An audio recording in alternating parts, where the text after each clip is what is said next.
चूक जाओगे बाबा साहब को अभिवादन करने के लिए, तब आपका पोस्ट कार्ड पिछले जेब में छुप जाएगा, तब बाबा साहब के विचार कहीं ना कहीं जेब में छुपा दोगे।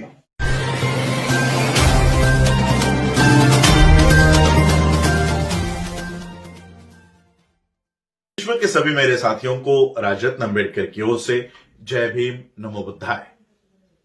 डॉक्टर बाबा साहब अंबेडकर जी के 64वें महापरिनिर्वाण दिन के अवसर पर डॉक्टर बाबा साहब अंबेडकर जी के विचारों को मैं त्रिवार अभिवादन करता हूं।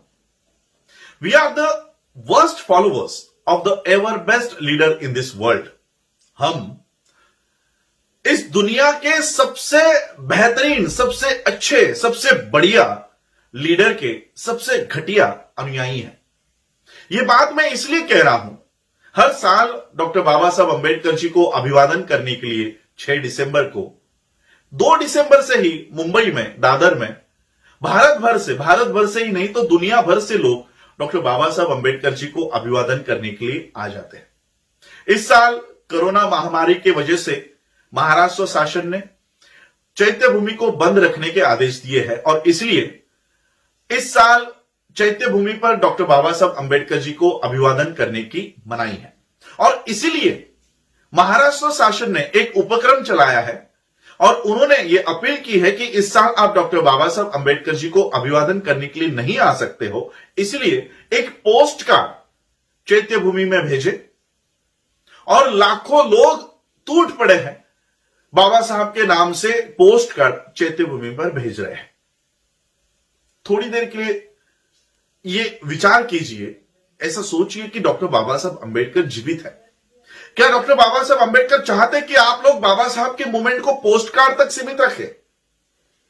आज ये व्यवस्था आपको पोस्ट कार्ड मंगवा रही है, कल वो कहेंगे कि एक पन्ने के ऊपर 100 बार जय भीम लिखकर पानी में बहाओ, तो क्या आप उसके ऊपर काम करना शुरू कर दोगे? और इसलिए मैंने ये कहा कि we are the worst followers of the ever best leader in this world. Doctor Baba Saheb Ambedkar जी को अभिवादन करने के लिए अगर आप नहीं आ सकते हो तो इसका मतलब बाबा साहब को भगवान बना दो। यह व्यवस्था बाबा साहब को भगवान और आप लोगों को भक्त बनाने के ऊपर तुली हुई है। मैं आप लोगों को फिर से एक बार यह चेतावनी देना चाहता हूं, आगाह करना चाहता हूं कि जिस दिन आप डॉक्टर बाबा साहब अंबेडकर जी को भगवान बना दोगे, उसी दिन बाबा साहब के सभी काम खत्म हो जाएंगे। यह व्यवस्था बाबा साहब को भगवान बनाने के ऊपर तुली हुई है और आप लोगों को भक्त बनाने के ऊपर तुली हुई है।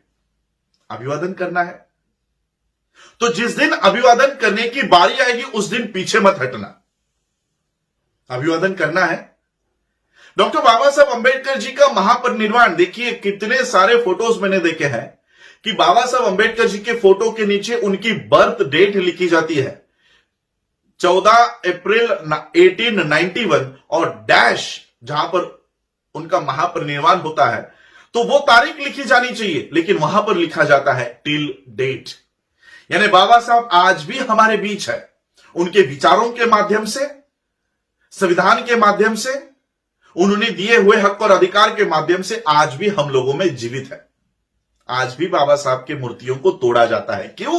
क्योंकि आज भी बाबा साहब डटकर हमारे लिए खड़े हैं, इसलिए तो बाबा साहब की मूर्तियों को तोड़ा जाता है।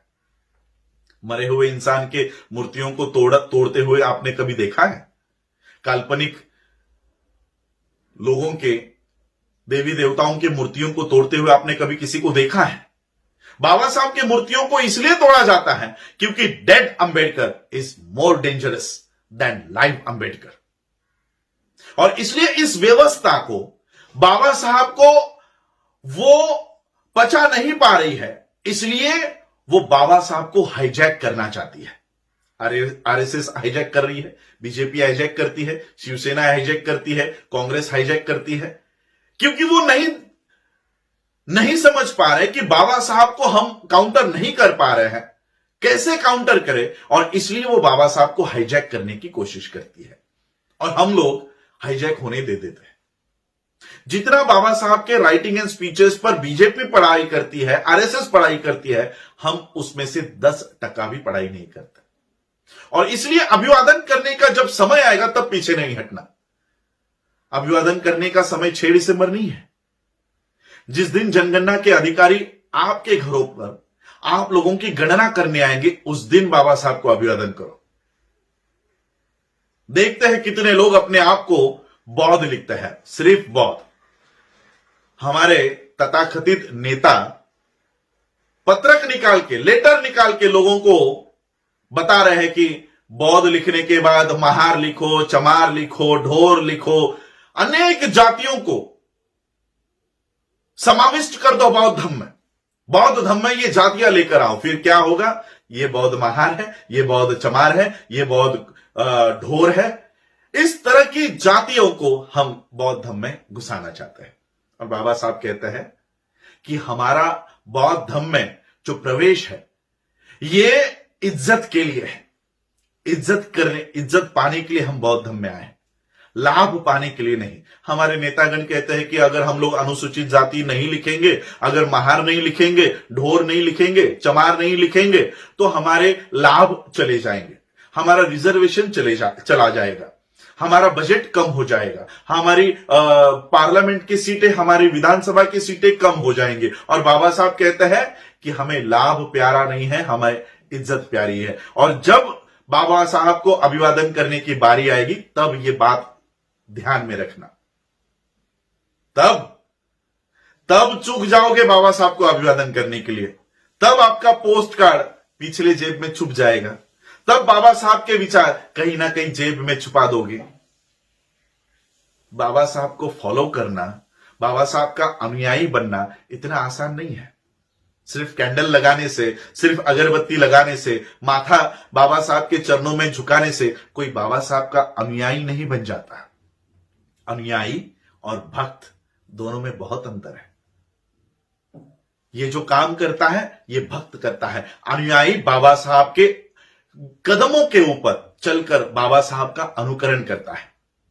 और इसलिए आज ये वीडियो मैं इसलिए बना रहा हूं कि हमें बाबा साहब का अनुयायी बनना है, हमें बाबा साहब का फॉलोअर बनना है, हमें बाबा साहब का भक्त नहीं बनना। बाबा साहब ने कहीं नहीं कहा कि आओ मेरी पूजा करो। बाबा साहब का एक स्पीच है, बाबा साहब कहते हैं कि मेरी जय जयकार करने के बजाय मेरा अधूरा रहा हुआ काम पूरा करो। बाबा साहब को सिर्फ राजनीति तक मर्यादित मत रखो। बाबा साहब कहते हैं कि लोकतंत्र तब तक यशस्वी नहीं होगा जब तक सामाजिक और आर्थिक उत्थान नहीं होगा। तो बाबा साहब को सामाजिक और आर्थिक आंदोलन का, बाबा साहब का आंदोलन क्यों नहीं हम लोग खड़ा करते? और इसलिए बाबा साहब को अभिवादन करने के लिए बाबा साहब के विचारों के ऊपर चलना बहुत जरूरी है। अभिवादन करने का समय आएगा, और जिस दिन आएगा उस दिन आप लोगों को अभिवादन करना है। सिर्फ बौद्ध लिखो। अनुसूचित जाति का अगर सवाल पूछा जाता है कि whether you belong to schedule caste और नॉट, ना लिख दो। वैसे भी एससी की कौन से रिजर्वेशन आपको मिलता है? क्योंकि यह सवाल को यस लिखने के बाद आपको जाति लिखनी अनिवार्य है। अगर आप लिखते हो कि हां मैं अनुसूचित जाति से हूं, तो आपको पूछा जाएगा कौन सी जात। आ गए ना आप लोग बौद्ध धर्म में जातियों को लेकर। और बाबा साहब चाहते थे कि इस देश में से जातियां नष्ट हो, आप वो जातियों को बौद्ध धर्म में लेकर आ रहे हो। बाबा साहब एक स्पीच में कहते हैं ये जातियां राष्ट्र विरोधी है, राष्ट्र द्रोही है। हम ही बाबा साहब के द्रोह में काम कर रहे हैं, हम ही बाबा साहब के विरोध में खड़े हो रहे हैं। और इसलिए मैं आज आप लोगों से बाबा साहब अंबेडकर जी के महापरिनिर्वाण दिन के अवसर पर यही प्रार्थना करने के लिए आया हूं कि बाबा साहब को भगवान ना बनाए और अपने आप को भक्त ना बनाए। हम बाबा साहब के अनुयायी हैं, हम फॉलोअर्स हैं बाबा साहब के। हमें अपने आप को वर्स्ट फॉलोअर के लिस्ट से बाहर निकालकर बाबा साहब के बेस्ट फॉलोअर्स के लिस्ट में हम लोगों को आना है। और इसलिए बाबा साहब के कहे हुए बातों के ऊपर हमें काम करना है। 2021 में जब जनगणना आएगी उस समय हम बाबा साहब को अभिवादन करेंगे। उस समय जब एनुमरेटर हमारे घर पर आएगा उस समय हम अपने आप को बौद्ध बताकर, सिर्फ और सिर्फ बौद्ध बताकर बाबा साहब को अभिवादन करेंगे। यही हमारे अभिवादन का इस साल का तरीका होगा। आप लोगों ने मुझे सुना उसके लिए आभार, धन्यवाद। जय भीम, जय भारत, जय बुद्ध। अपना चैनल, आपका चैनल, समाज का चैनल, देश का चैनल एनबी न्यूज 24/7 को आप लाइक करें, सब्सक्राइब करें और ज्यादा से ज्यादा इसकी वीडियो को शेयर करें ताकि हर खबर को मैं आप तक आसानी से पहुंचा सकूं।